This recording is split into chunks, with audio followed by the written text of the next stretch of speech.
everyone. I'm Harrison Holcomb, and this is my colleague Isaac Bernal, and we're here to present Group A's solution to the challenge of climate change, an energy miracle, the consensus. And we'd like to start with a little quote. In short, we need an energy miracle. Time is not on our side. Every day we are releasing more and more CO2 into our atmosphere and making our climate change problem even worse. We need a massive amount of research into thousands of new ideas, even ones that might sound a little crazy. We felt like this was an appropriate way to start off because in order to achieve our climate change vision, we may have to take some pretty unconventional measures. Our overall vision is to develop a consensus-based roadmap for capping global temperature increase at 2 degrees Celsius while meeting the needs of a global population that will continue to grow. And our policy agenda has 3 central components. First, implementing a carbon price system which will generate revenue that we hope to reallocate to fund sustainable energy initiatives, compensate the fossil fuel industry for disruption, and provide rebates to the general public. An important secondary benefit of the carbon price system is it creates a market to trade carbon offsets and pollution credits. The second component is to maximize subsidies for 3 critical areas: renewable energy, nuclear energy, and innovative new technologies for clean energy. And the third component is really to trigger an agricultural revolution. We hope to facilitate a more sustainable land use policy and agricultural production methods that in the long term can reduce non-CO2 greenhouse gas emissions by 80%.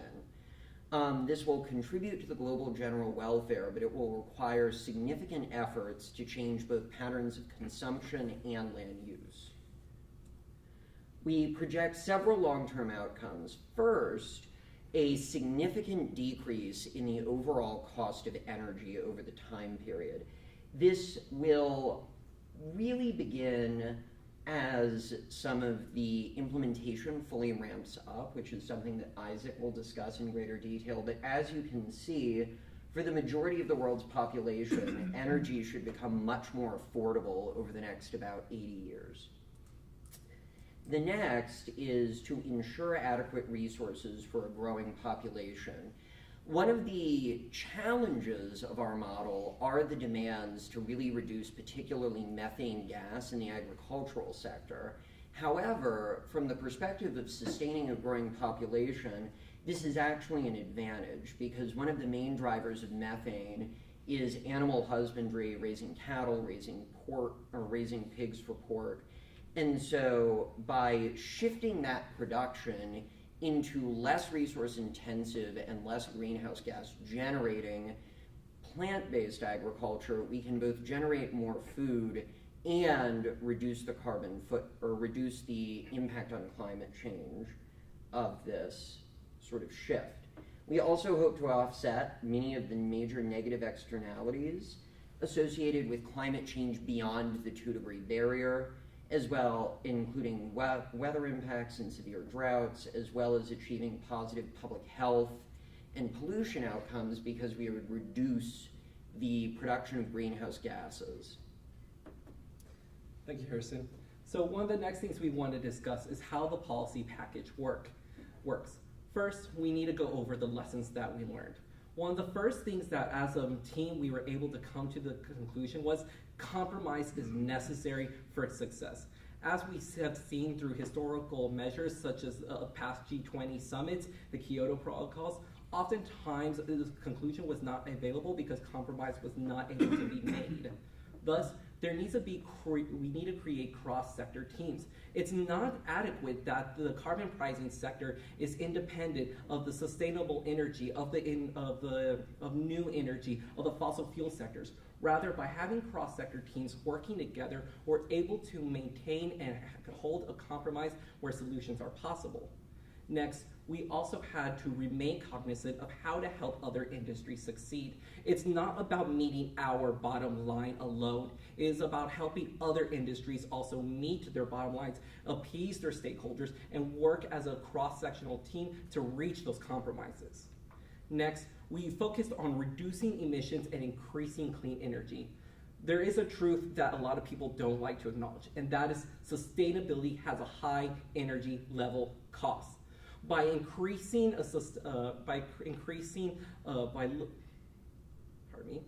by working together, we are able to help offset a lot of those costs for the individual sectors and able to work to make our package effective and able to reach the goals that we have set for ourselves.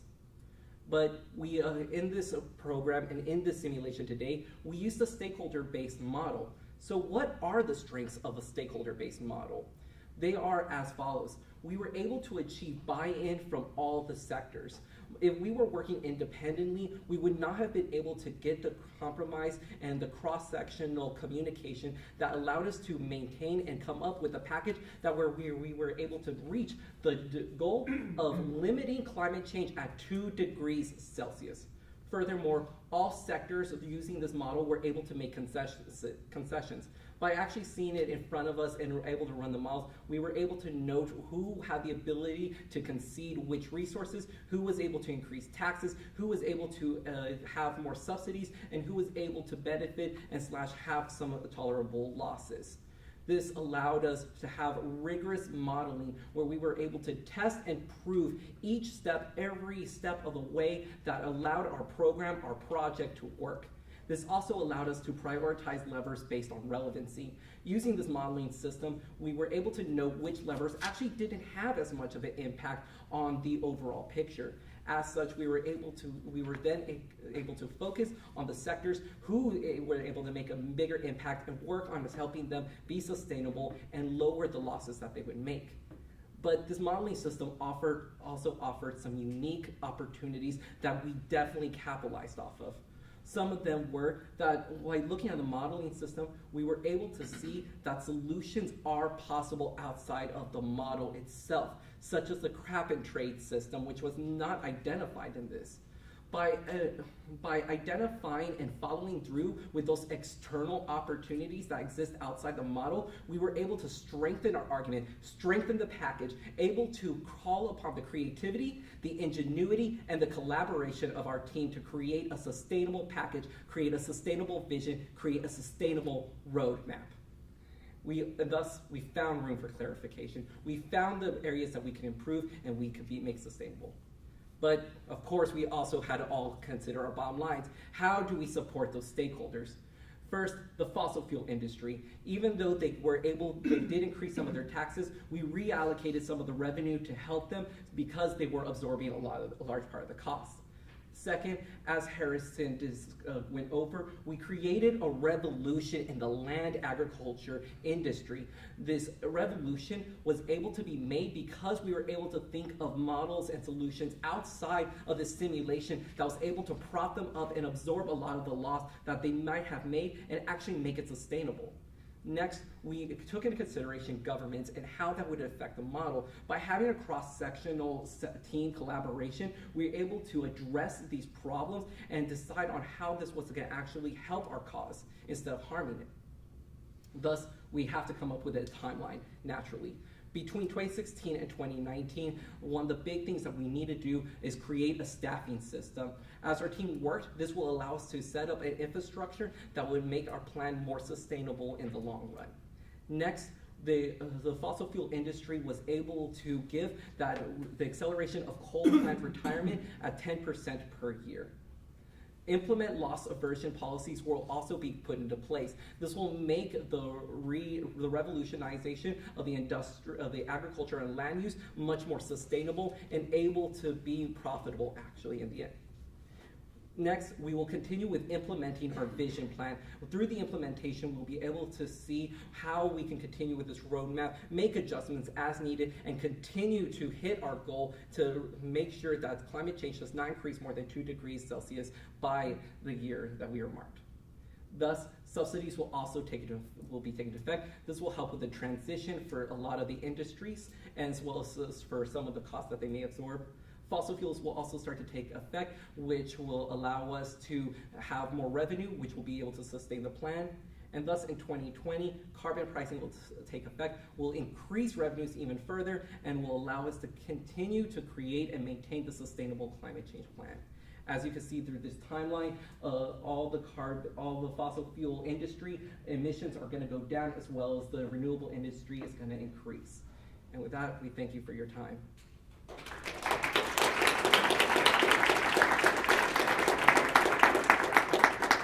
And we're excited to take your questions. Yes. What was your overall feasibility score? Our overall feasibility score. 8.3. Okay. So this shows that we did have a lot of buy-in, and the governments and for-profit industry would be less opposed to the plans that we are implementing. You can see that we also had a relatively low stakeholder contentment value as well. That also adds back up to our plan. Incredible. Hi. Sorry, rather, my bad. Yes? So you put out some pretty vigorous and exciting proposals to both reduce your coal, I think it was to use of coal to zero by, was it 2040?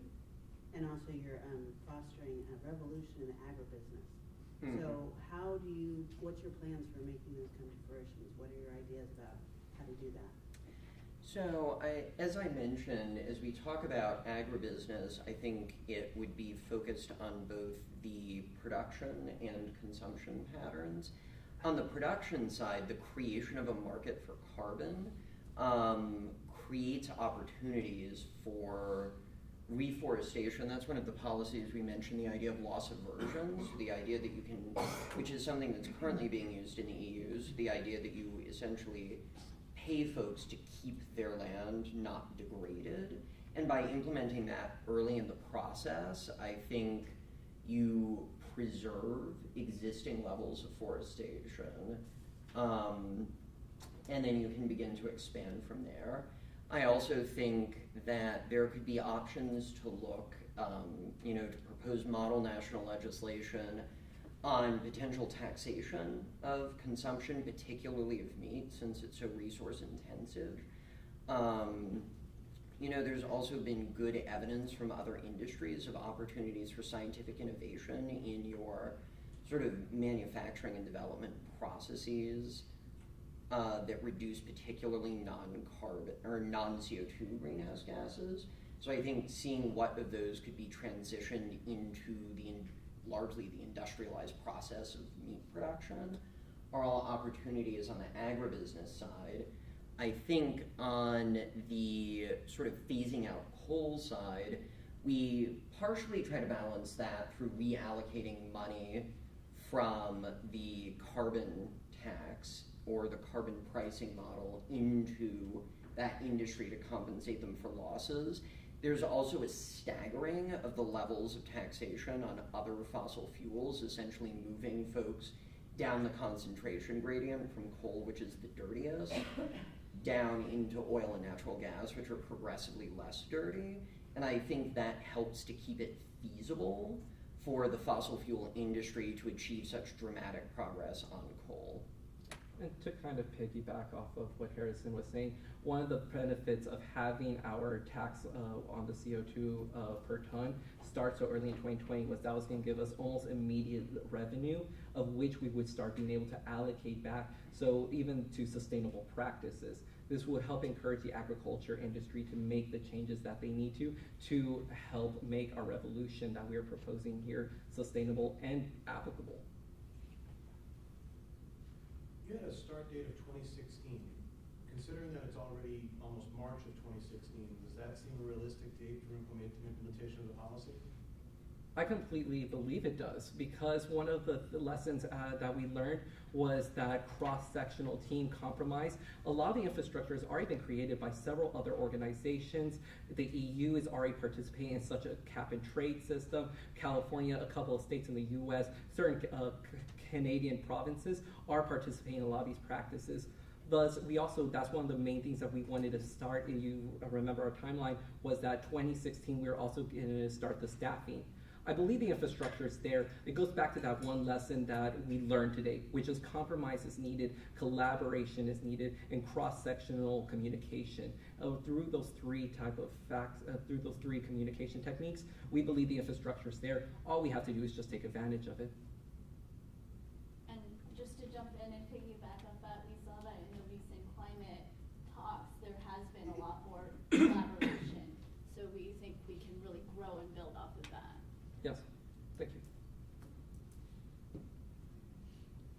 Thank you for your time.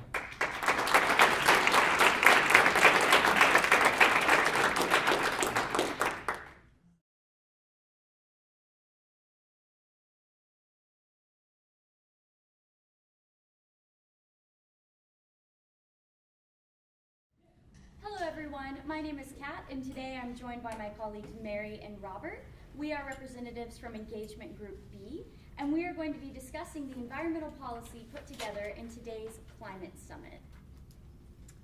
As many of you know, a consensus has been reached by a majority of scientists about climate change, and if we are unable to address climate change, unfortunately by the year 2100, we will, as you can see in this graph, reach a 1 meter sea level rise as a result of 4 degrees Celsius temperature change. This will, as you can imagine, as I'm sure you all know, create climate instability, as well as lead to potential conflicts, in addition, potential refugee crises. So we joined together today to develop a plan using multiple stakeholders to address climate change. And our overall vision is focused on 3 principles that we sort of established today. We created a policy that has several different working parts that involve a lot of collaboration. This means that we've created a framework that can ideally be implemented in future climate summits. It's always a challenge to get leaders and different sectors together to coordinate, and we're hoping that this policy can be put in place and adjusted in future summits. This required a lot of cooperation, compromise, and buy-in from the various sectors, and we meticulously adjusted various factors between all sectors and interest groups to try to please all of the interests. Additionally, we averted some of the environmental crisis situations that Mary just described. We lowered the temperature and significantly reduced carbon emissions. In order to do this, equilibrium between fossil fuels and economic interests had to be reached.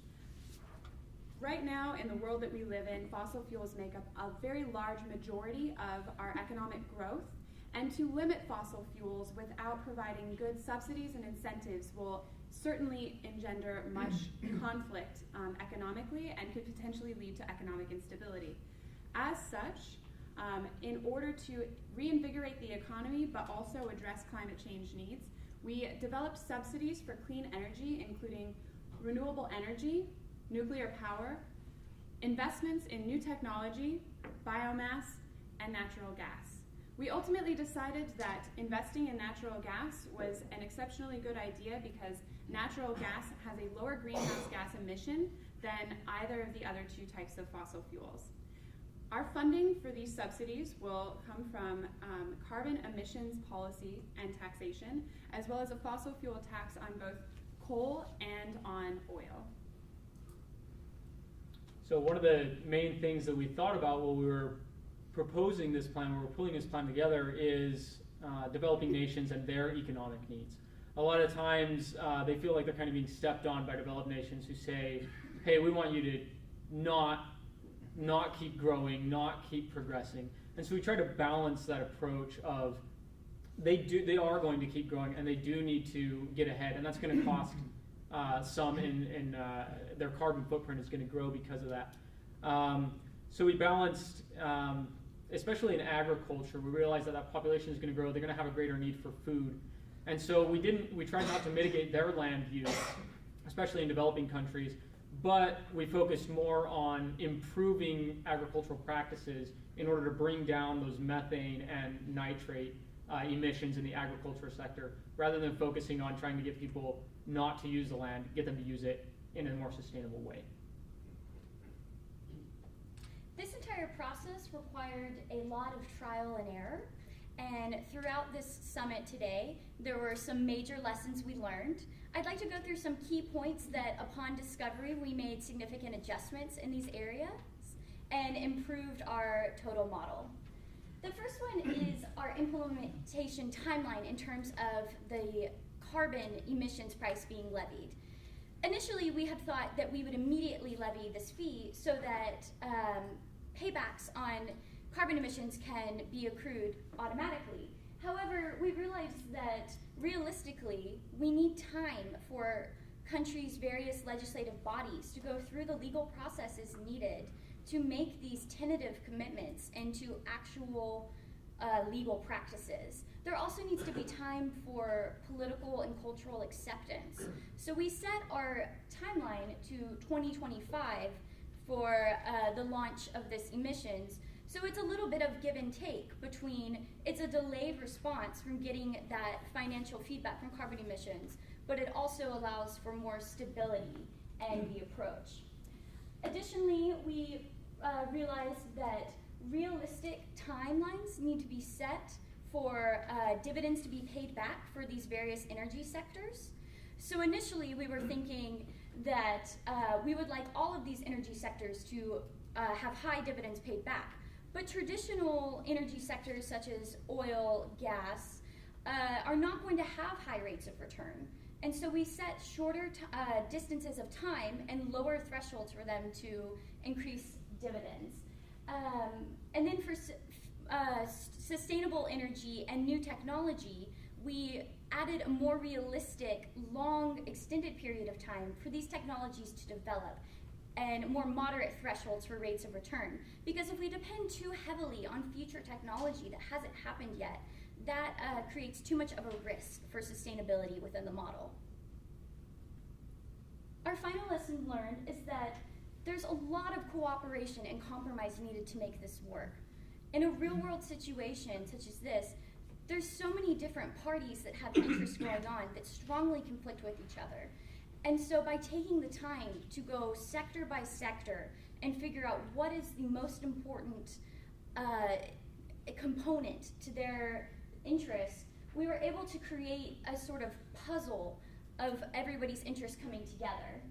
This allowed for very high sector satisfaction across the board and unexpected outcomes such as the very eco-focused climate hawks and the fossil fuels group, which are typically at pretty conflicting ends, have the same level of sector satisfaction. So we were very pleased with that outcome of that cooperation, contributing towards what we hope to be as a future framework. Additionally, we experimented with a lot of things within these groups to make sure that we had the proper funding to carry out these ideas.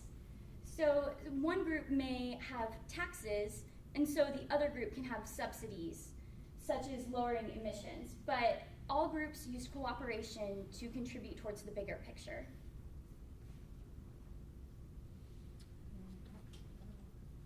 So she kind of already touched on this, but we're really happy with the strong support we had across diverse interests. We had, like we said, we had the climate hawks, we had fossil fuel interests, we had agriculture interests. We were able to make everybody really have a lot of buy-in. We didn't have a lot of people that felt like they were being railroaded or were being disenfranchised by our process.